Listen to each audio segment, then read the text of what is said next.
So the symmetry transformation here leaves A invariant, acts on the frame field, but it acts on the right. Okay, remember phi is a group element. So because it acts on the right, it means that gauge transformation and symmetry transformations commute. And what does it mean? It means that I now have not only a gauge generator, an observable that generates gauge symmetry, the Gauss law, but I also have an observable that generates symmetry transformation. And this guy is not even associated to any transformation in the bulk. None.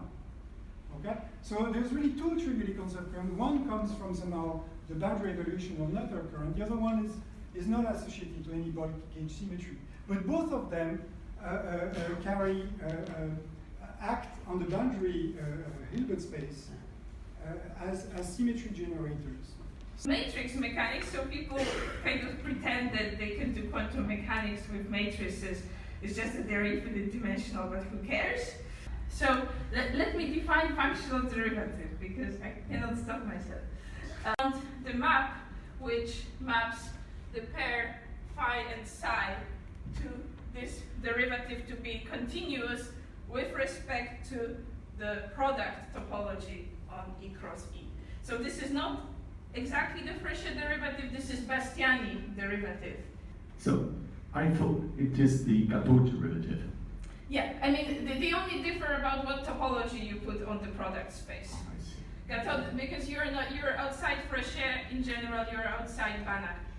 So even though in the end, like you can think, well, you're doing this like asymptotic infinity analysis, and like because your spacetime isn't actually asymptotically flat, like what are these things going to push? So first of all, there's the route of making statements that are like causal diamond statements, which is not what I'm talking about.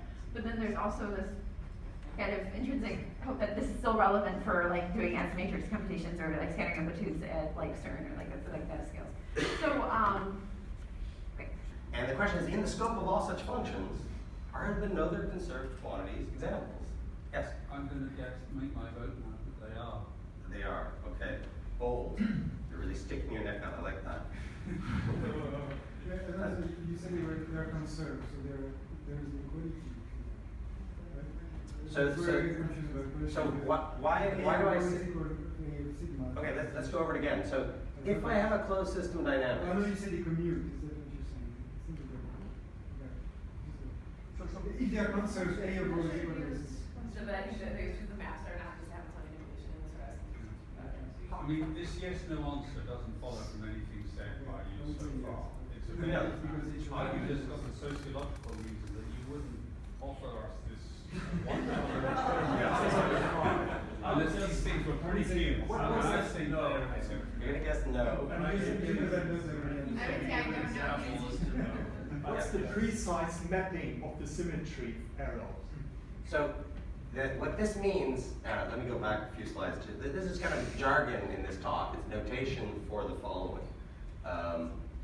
That there exists, here it is, right? So what this means is that there exists some completely positive trace preserving map from the operators on the Hilbert space of the input to the operators on the Hilbert space of the output that is covariant with respect to the unitary action of the group, and that takes rho to sigma. That's asymmetry. You realize that the order among all the asymmetric states is not a total order, it's a partial order. So there are examples of pairs of asymmetric states such that I can't go from one to the other by symmetric operation, I can't go the other way either.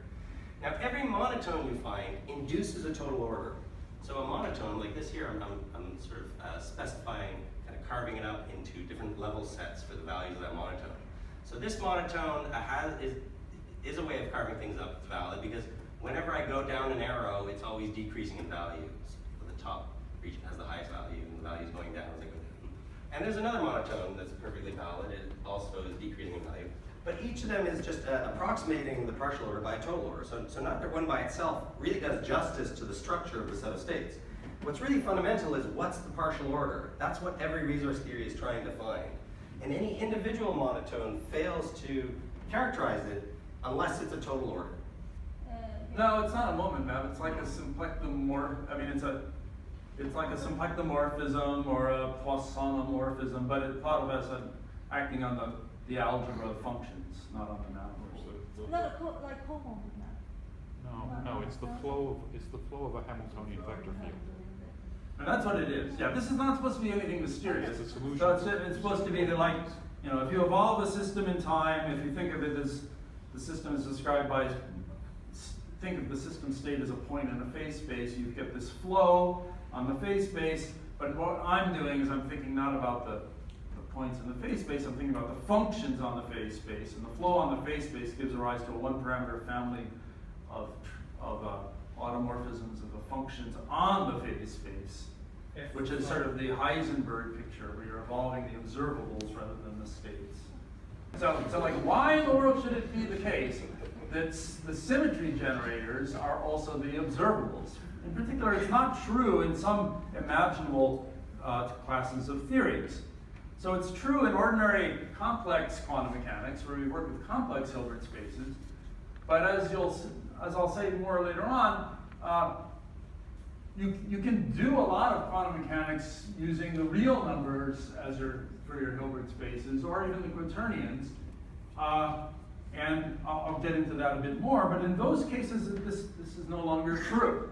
Skew adjoint guy gives rise to two different one-parameter groups. It gives to a one-parameter group of transformations of your observables, and it gives a one-parameter group of transformations of your symmetry generators, both described by identical-looking equations, but in one case, here we're taking a bracket of an L and an O, and in the other case, we're taking the bracket of two L's. The new product be associative, which becomes a very complicated, it's not going to be at all trivial, and then if you succeed in doing that, you say, I've succeeded in doing deformation quantization of my original Poisson algebra into a non-commutative algebra.